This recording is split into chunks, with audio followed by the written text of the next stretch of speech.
राज्यों में संवैधानिक तंत्र विफल होने से उत्पन्न संकटकालीन व्यवस्था, यानी राष्ट्रपति शासन जिसको बोलते हैं।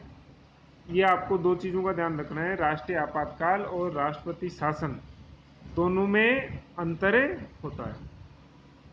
संविधान के द्वारा संघीय सरकार को ये उत्तरदायी सौंपा गया है कि वह देखे कि प्रत्येक राज्य की सरकार संविधान के उपबंधों के अनुसार चलाई जा रही है या नहीं चलाई जा रही। अनुच्छेद 356 के अनुसार राष्ट्रपति को राज्यपाल के प्रतिवेदन पर या अन्य किसी प्रकार से समाधान हो जाए कि ऐसी परिस्थितियां पैदा हो गई हैं कि राज्य का शासन संविधान के उपबंधों के अनुसार नहीं चलाया जा सकता है, तो वह संकटकाल की घोषणा कर सकता है।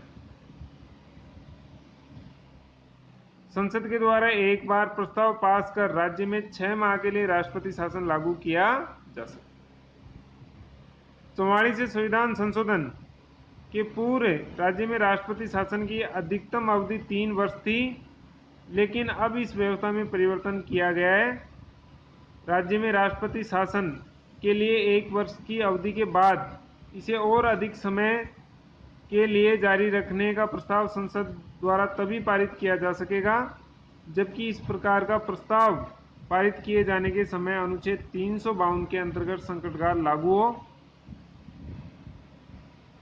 और चुनाव आयोग ये प्रमाणित कर दे कि वर्तमान समय में राज्य में चुनाव करवाना संभव नहीं है। किसी भी परिस्थिति में 3 वर्ष के बाद राष्ट्रपति शासन लागू नहीं रखा जा सकेगा। इस परिस्थिति में राष्ट्रपति ये घोषित कर सकता है कि राज्य की कानून निर्माण की शक्ति का प्रयोग केंद्रीय संसद करेगी। राष्ट्रपति राज्यपाल सहित राज्य के किसी भी अधिकारी की शक्तियों को अपने हाथ में ले सकता है। वह घोषणा के उद्देश्यों की पूर्ति के लिए उच्च न्यायालय की शक्ति को छोड़कर अन्य समस्त शक्ति अपने हाथ में ले सकता है। उच्च न्यायालय की शक्ति को नहीं ले सकता। जब लोकसभा की बैठकें नहीं हो रही हो उस समय राष्ट्रपति राज्य की संचित निधि से व्यय का आदेश दे सकता है। उसके द्वारा अध्यादेश भी जारी किया जा सकता है।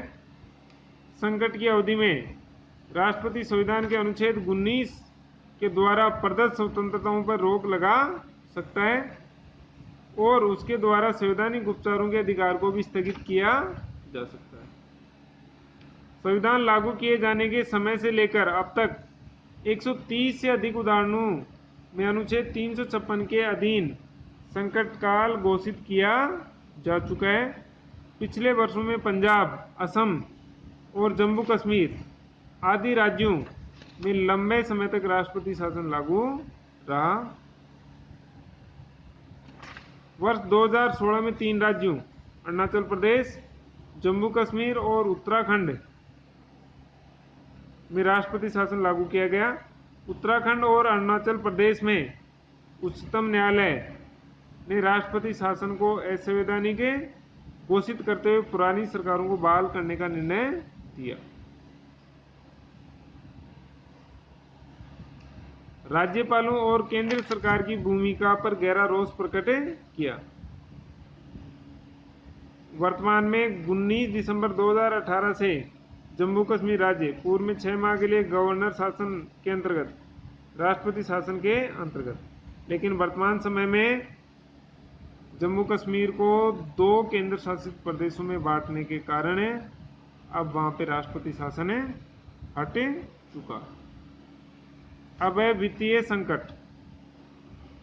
अनुच्छेद 360 के अनुसार जब राष्ट्रपति को ये विश्वास हो जाए कि ऐसी परिस्थितियां उत्पन्न हो गई हैं जिनसे भारत के वित्तीय स्थायित्व या साख को खतरा है, तो वह वित्तीय संकट की घोषणा कर सकता है। ऐसी घोषणा के लिए भी वही अवधि निर्धारित है जो प्रथम प्रकार के संकट की घोषणा के लिए है। इस संकट की अवधि में राष्ट्रपति को अधिकार होगा कि वह आर्थिक दृष्टिकोण से किसी भी राज्य सरकार को आदेश दे सकता है।